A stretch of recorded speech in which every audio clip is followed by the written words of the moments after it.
ప్రధానమంత్రి నరేంద్ర మోడీ తెలంగాణలో జరిగిన ఒక బహిరంగ సభలో భారతదేశ ప్రజలకు ఈ విధంగా పిలుపునిచ్చారు. ఎవరు బంగారం కొనవద్దు, ఇళ్లలో ఎలాంటి చిన్న ఫంక్షన్ ఉన్నా సరే ఒక సంవత్సరం పాటు బంగారం కొనవద్దు, బంగారు వస్తువులు బంగారు నగలు ఎవరు కొనవద్దు, అలాగే పెట్రోల్ డీజిల్ వాడకం కూడా చాలా వరకు తగ్గించండి. ప్రధానంగా వచ్చిన సమస్య ఏంటంటే గ్యాస్. ఆ గ్యాస్ అంటే కమర్షియల్ గ్యాస్ వల్లనే చాలా వరకు షాపులు రన్ అవుతుంటాయి, చాలామంది బతుకు తెరుగు ఆ గ్యాస్ వల్లే ఉంటాయి. కాబట్టి ఆ గ్యాస్ వాడకం కూడా తగ్గించండి చెప్పి నరేంద్ర మోడీ పిలుపునిచ్చారు. ఆ పిలుపు మేరకు భారతదేశ ప్రజలు ఏ విధంగా రియాక్ట్ అవుతున్నారో ఇక్కడ కొంతమంది స్వర్ణకారులు ఉన్నారు, వారితో ఒకసారి మాట్లాడే ప్రయత్నం చేద్దాం. సార్ చెప్పండి, బంగారం కొనవద్దు అని చెప్పి ప్రధానమంత్రి గారు భారతదేశ ప్రజలకు పిలుపునిచ్చారు. ఈ సమయంలో బంగారు కొనుగోలు లేకపోతే, బంగారు నగలు కొనుగోలు లేకపోతే మీ వ్యాపారం మీ పనులు ఎలా ఉంటాయి సార్? సార్ నమస్కారం అండి. అంటే ఇప్పటికే పెరిగిన ధరలతో 2 సంవత్సరాలుగా స్వర్ణకారులు వృత్తి లేక చాలా ఇబ్బందులు ఎదుర్కొంటున్నారు. దానికి తోడుగా అంటే మూలిగ వెనక మీద తాటి ముట్టబడ్డట్టుగా నిన్న నరేంద్ర మోడీ గారు ఎవరు కూడా 1 సంవత్సరం వరకు నగలు కొనరాదు, ఒక చిన్న ఫంక్షన్ అయినా కూడా కొనరాదని చెప్పడం చాలా శోచనీయంగా ఉంది. ఎందుకనంటే కనీసం భారతదేశంలో పెళ్ళికి కనీసం అంటే సాంప్రదాయబద్ధంగా తాలిబొట్టు అనేది చేసుకునేది అయితే ఉంటుంది బంగారులో. అంటే వాళ్ళు చెప్పడం చూస్తే ఇంకా చెక్కలతోనో ఇనుములతోనో చేసుకోవాలన్నట్టుంది. ఇప్పటికే బంగారు పని వాళ్ళైతే చాలా అంటే వాళ్ళ కుటుంబాలనే రోడ్లు పడి ఉన్నాయి. ఎవరికి కూడా ఇక్కడ పనులు లేని పరిస్థితి అయిపోయింది. ఎందుకంటే కార్పొరేట్ వ్యవస్థ వచ్చిన తర్వాత ఫ్యాక్టరీ సిస్టంలో వచ్చేసి ఇక్కడ స్థానికంగా ఉన్న స్వర్ణకారులందరూ పూర్తిగా వృత్తి లేక ఉపాధి కోల్పోయి కుటుంబ పోషణ కరువు చాలా ఇబ్బందులు ఎదుర్కొంటున్నారు. దానికి తోడు ఇప్పుడు 1 సంవత్సరం వరకు బంగారు కొనవద్దంటే చిల్లర మల్లరగా వచ్చే కస్టమర్లు కూడా రానికుండా పోతే స్వర్ణకారులందరూ రోడ్డున పడి లాస్ట్కి ఆత్మహత్యలు చేసుకునే పరిస్థితి ఎదురవుతుంది సార్. అంటే గత 10 సంవత్సరాలుగా అతి వేగంగా బంగారు ధరలు పెరిగాయి, బంగారు పనులు కూడా చాలా వరకు తగ్గాయి. అట్ ద సేమ్ టైం ఈ టైంలో మీకు ఇలా బంగారు కొనవద్దు అని చెప్పి నరేంద్ర మోడీ గారు నిన్న భారతదేశ ప్రజలన్నీ పిలుపునిచ్చారు. ఈ ఎఫెక్ట్ మీ దగ్గర వర్కర్లు కావచ్చు, మీకు కావచ్చు, ఎలాంటి ప్రభావం ఉంటుంది మీ మీద? అంటే పెరిగిన ధర ఎందుకు పెరుగుతుంది, అసలు ఈ బంగారుని ఇంత హైప్గా పెంచాల్సిన అవసరం ఏముంది అనేది అయితే మాత్రం అంతుచిక్కని, అంటే కరోనాలో అంతుచిక్కని జబ్బులాగా తయారైందండి బంగారు పెరుగుదల. దేనికి పెరుగుతుందో కూడా అర్థం కాని పరిస్థితి. కోట్ల మంది జనాభా భారతదేశంలో ఈ స్వర్ణవృత్తిని నమ్ముకొని బతుకుతున్నారు. వాళ్ళ బతుకులంతా విచ్ఛిన్నమై గందరగోళం అయిపోతుంటే ఈ దేశ ప్రధాని గారైన మోడీ గారు ఎందుకు దీని మీద అసలు దృష్టి పెట్టలేకున్నారని అయితే మాకైతే అర్థం కావట్లేదు. అతను కేవలం ఒక కార్పొరేట్ వ్యవస్థకి కొమ్ము కాస్తున్నట్టే అనిపిస్తుంది, కానీ సామాన్య ప్రజల్ని దృష్టిలో పెట్టుకొని వాళ్ళ బతుకులు ఏంది, వాళ్ళు ఎట్లా జీవన సాగి, అంటే ఈ స్వర్ణకారులు అయితే ఎవరు కూడా చదువుకున్న దాంట్లో విద్యార్హత తక్కువగా ఉంటారు. వీరు వేరే పనులు కూడా పోలేని పరిస్థితి. ప్రభుత్వాలని ఎవరిని కూడా నమ్ముకోకుండా జీవనం సాగించే ఏదైనా ఒక వ్యవస్థ ఉందంటే అది స్వర్ణ వ్యవస్థ. వాళ్ళని కూడా ఈ విధంగా నాశనం చేసి రోడ్డున పడేయడం సరైన పద్ధతి కాదని దీన్ని, అంటే నా దగ్గర ఇప్పుడు 12 మంది నా దగ్గర పనిచేస్తున్నారండి స్వర్ణకారులు. వాళ్ళకి మేము ఇప్పుడు 3 నెలల నుంచి జీతాలు కూడా ఇవ్వలేని పరిస్థితి దిగజారి ఉన్నాం. కాబట్టి ఈ మోడీ గారు మాకు కూడా ఏదైనా ప్రత్యామ్నాయంగా స్వర్ణకారులు అంటే వెనకబడిపోతున్నారు, బంగారు పెరగడం వల్ల కొనుగోలు తక్కువ, ఆభరణాలు అయితే ఎవరు కొనటం లేదు, కేవలం ముడిసరికే కొనుక్కు పెట్టుకుంటున్నారు.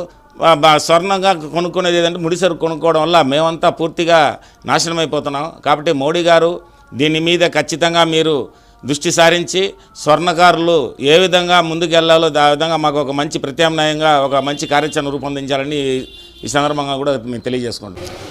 తెలంగాణలో జరిగిన పబ్లిక్ మీటింగ్లో భారత ప్రధాని నరేంద్ర మోడీ ఇచ్చిన పిలుపు మేరకు భారతదేశంలో ఉండే ప్రజలు 1 సంవత్సరం పాటు ఎటువంటి చిన్న ఫంక్షన్లు ఉన్నా సరే ఇళ్లలో బంగారం కొనవద్దు, బంగారు ఆభరణాలు కానీ నగలు కానీ కొనవద్దు అని చెప్పి భారత ప్రధాని నరేంద్ర మోడీ పిలుపునిచ్చారు. ఆ పిలుపు మేరకు భారతదేశంలోని స్వర్ణకార కార్మిక సంఘ నేతలు ఏమంటున్నారో వారి మాటలోనే విందాం. సార్ చెప్పండి, ఒక్కసారిగా నిన్న భారత ప్రధాని తెలంగాణలో జరిగిన బహిరంగ సభలో మాట్లాడుతూ 1 సంవత్సరం పాటు బంగారు నగలు ఎవరు కొనవద్దు, ఎవరి ఇళ్లలో చిన్న ఫంక్షన్ ఉన్నా సరే, పెళ్ళిళ్ళు ఉన్నా సరే, ఎలాంటి శుభకార్యాలు ఉన్నా సరే బంగారు నగలు కొనవద్దని చెప్పి పిలుపునిచ్చారు.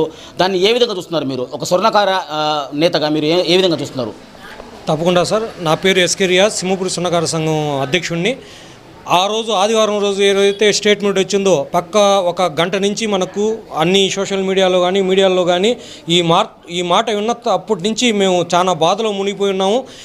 గత 30-40 సంవత్సరాల నుంచి కేంద్ర ప్రభుత్వం కానీ రాష్ట్ర ప్రభుత్వం కానీ స్వర్ణకారులకు ప్రత్యేకంగా ఎటువంటి లబ్ధి చేకూర్చినప్పటికీ ఒక్క విశ్వకర్మ యోజన అనే పథకం ఈ మధ్య తీసుకొచ్చారు. దానికి ముందు ఎటువంటి పథకాలు ఇవ్వలేదు.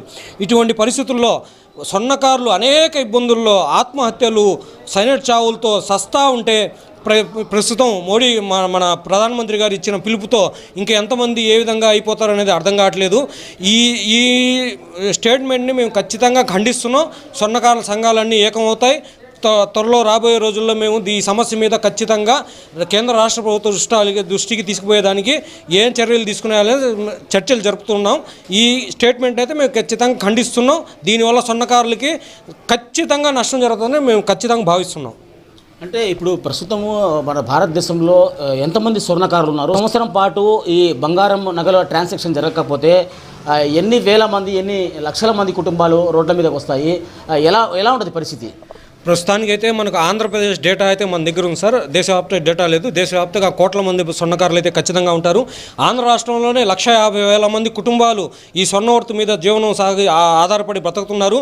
మెజార్టీ స్వర్ణకారులు సొంత ఇల్లు కూడా ఉండదు. అంటే ఒకవేళ ఒక సంవత్సరం పాటు నిజంగా బంగారు కొనుగోలు ఆపేస్తే, ఆ పిలుపు మేరకు ప్రజలు కానీ బంగారు నగలు కొనకపోతే మీరు ప్రభుత్వం నుంచి ఏం ఆశిస్తున్నారు? అదే సార్, మేము ఖచ్చితంగా ప్రభుత్వానికి డిమాండ్ చేస్తున్నాం. ప్రతి అర్హుడైన స్వర్ణకారుడికి 15,000 రూపాయలు ఖచ్చితంగా కేంద్ర రాష్ట్ర ప్రభుత్వాలు స్వర్ణకారులకు అందించాలని మా సంఘం ద్వారా మేము ఖచ్చితంగా డిమాండ్ చేస్తున్నాం. తెలంగాణలో జరిగిన బహిరంగ సభలో ప్రధానమంత్రి నరేంద్ర మోడీ గారు ఒక్కసారిగా బంగారు ఒక సంవత్సరం వరకు ఎవరు కొనవద్దని చెప్పి పిలుపునిచ్చారు. అలా కానీ జరిగితే మీ మీద ఎలాంటి ప్రభావం ఉంటుంది? నా పేరు ఇస్మాయిల్ ఖాదిరి, ముస్లిం స్వర్ణకార సంఘం రాష్ట్ర అధ్యక్షుడిని. మన ఆంధ్రప్రదేశ్లో 150,000 మంది స్వర్ణకారులు ఉన్నారు. మన నెల్లూరులో 15,000 మంది ఉన్నారు స్వర్ణకారులు. 10 గ్రాములు వచ్చి 65,000 ఉన్నింది.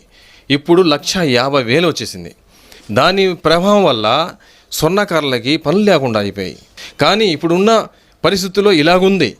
అయినా ప్రధానమంత్రి గారు నిన్న చెప్పడం ఏంటంటే, మన భారతదేశం కోసం మనం అంతా ప్రాణం త్యాగం ఇవ్వాలి, భారతదేశం కోసం పని చేయాలి, భారతదేశం వస్తున్న ఇబ్బందిని మేమంతా తట్టుకోవాలి. కరోనాలో చూసాము, దానికన్నా జాస్తిగా వస్తుందని చెప్తున్నారు.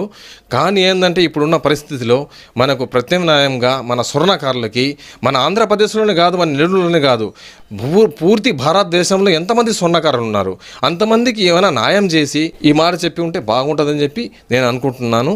భారతదేశం కోసం ప్రయాణం ఇచ్చేదానికి మనం తయారుగా ఉన్నాం. మన జన్మభూమి ఇది. కానీ ఏంటంటే ఇప్పుడున్న పరిస్థితిలో మన స్వర్ణకారులు కొంతమంది ఏంటంటే మార్కెట్లో పోయి ఉన్నారు, కొంతమంది ఆటోలు వేసుకుంటున్నారు, అలాగే వేసుకుంటున్నారు. ఇలాగుంది ఈ పరిస్థితి. ఇప్పుడు ఇలాగుంది. మన ఒక్క సంవత్సరం పని బంగారం కొనగొద్దని చెప్పి మన ప్రధానమంత్రి చెప్తే మన స్వర్ణకారులు ఏమైపోవాలి? ఓకే, ఒక్క ఏడాది పాటు బంగారము కొనడము అమ్మడం కాదు, భారతదేశం కోసము మా ప్రాణాలు సైతం ఇవ్వడానికి మేము సిద్ధంగా ఉన్నాము. అయితే చాలా వరకు బంగారు పని చేసే వాళ్ళలో చాలా మంది పేదవాళ్ళు ఉన్నారు. రోజు పని చేస్తే తప్ప పూట గడమని చాలా మంది పేదవాళ్ళు ఉన్నారు. వారి కోసమైనా ప్రత్యామ్నాయంగా మార్గం చూపిస్తే బాగుంటుందని చెప్పి ప్రధానమంత్రి నరేంద్ర మోడీ అయితే భారతదేశంలో ఉండే స్వర్ణకారులందరూ కోరుకునే పరిస్థితి అయితే కనిపిస్తా ఉంది. మీరు చూస్తున్నది time line Telugu digital network. సమాజం కోసం సరికొత్త ఆలోచన.